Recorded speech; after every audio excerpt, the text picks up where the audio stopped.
या सामान्य शिवसैनिकाच्या भावना आहेत, तुम्ही त्या व्यक्त करत असताना तुमच्या डोळ्यात परत एकदा पाणी आलेलं आहे.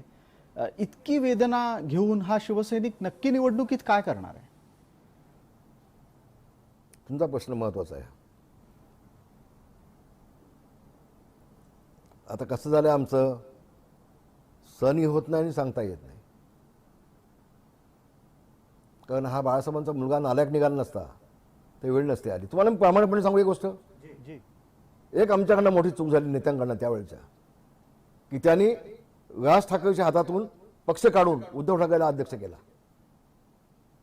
खरी जी चूक झाली ना ती इथं चूक झाली. महाबळेश्वरला त्या सभेमध्ये मिटिंगमध्ये जेव्हा पक्षप्रमुख येण्याची वेळ होती त्यावेळेला उद्धव ठाकरेच्या हातात दिले. उद्धव ठाकरे त्यावेळेला फोटोग्राफी करत होता. हो, त्यावेळेला पक्षामध्ये सगळे राज ठाकरे होते. ती आयुष्यातली एक मोठी चूक झाली पक्षाची आणि ती आम्ही आज भोगतोय.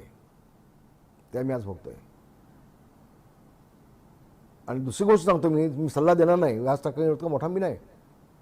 एक वेळ अशी होती की आम्ही जवळ अगदी जीवाभावाचे दोघे मित्र होतो. पण राज ठाकरे जर का शेताच्या बांधावर जाऊन उभे राहिले असते ना, तालुक्यात गावात जाऊन जर गाण पेटवलं असतं ना, ते सगळे राजकीय नेते महाराष्ट्रातून पाळापाचोळ्यासारखे उडून गेले असते. हे वास्तव तुम्हाला सांगतो. मी पण 15 वर्ष राजकारण करत आहे. पण आज जर इथं उद्धव ठाकरेंच्या ठिकाणी राज ठाकरे असते ते घडलं नसतं.